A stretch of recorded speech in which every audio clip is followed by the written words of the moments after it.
Have you ever noticed someone making 10 times, maybe even 100 times more money than you? They're not necessarily smarter. They're definitely not working harder. So what's the secret? They're just playing a different game. That question, how does someone reach that level? It stayed with me for years. I obsessed over it. I read, I studied, I watched. And the answer I found wasn't about effort. It was about leverage. Most people stay broke, or at least struggle financially, for one simple reason. They are the only thing producing money in their life. They trade their time and their energy for a paycheck. When they stop working, the income stops.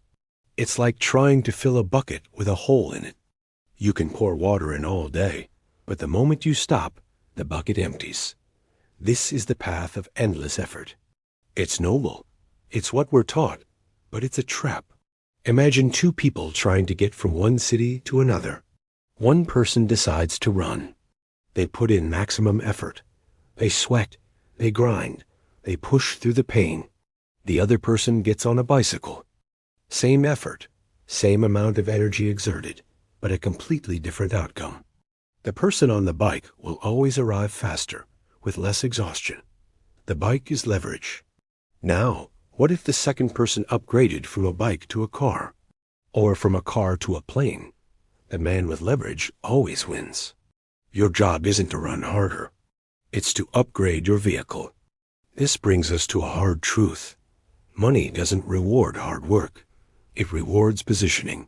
We're taught that life should be fair, that if you work the hardest, you should get the biggest prize. But fairness is a moral concept. Money is mechanical. It flows to where there is the most value and the most leverage, not to where there's the most sweat. Think of it like a game of chess. The person who wins isn't the one who moves the pieces the most frantically. It's the one who positions them for maximum impact. So, how do you get this leverage? You have to understand the levels of value. There are 4, and most people never leave level 1. Level 1 is implementation. This is where you trade your time and personal effort directly for money. You're the one doing the task. This is always capped because you only have so many hours in a day. It's the runner in our analogy. Level 2 is unification. This is when you start managing other people's implementation. You're no longer just doing the work yourself. You're leading a team. You're unifying their efforts. This is a step up. You're now leveraging other people's time. You've moved from being a soldier to being a general. Your income potential has increased, but it's still tied to managing people. Level 3 is communication. Words scale in a way that individual effort never can. Think about it.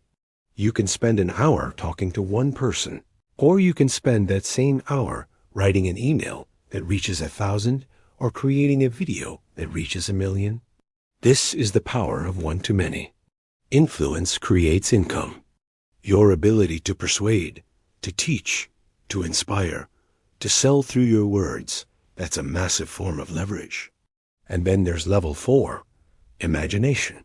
This is the highest level. This is where you're not just communicating ideas. You're creating systems. You're building assets. You're making money, make money. This is where you design the machine, and the machine does the work. It could be software, a business that runs without you, a portfolio of investments, or intellectual property. This is pure leverage. Your income is completely detached from your time.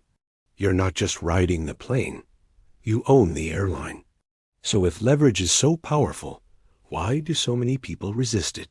Because we were all trained to grind. From a young age, we're taught the virtues of slow progress, endurance, patience. Work hard and you'll get there. This becomes our identity. The idea of leverage is scary because it exposes a deep, uncomfortable truth. Hard work alone was never the solution.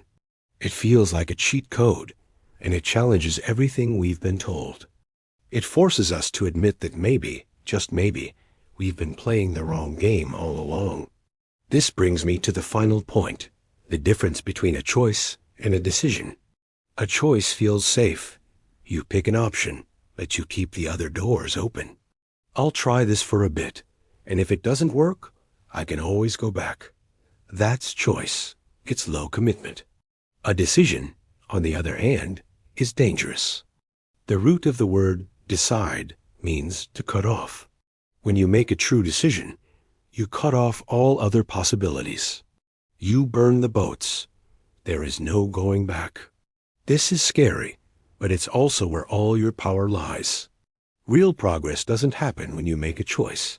It happens when you make a decision. Power moves when you decide.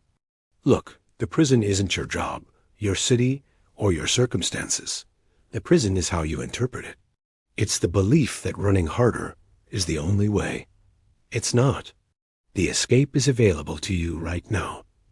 You just have to change vehicles. You have to move from implementation to unification, from unification to communication, and from communication to imagination.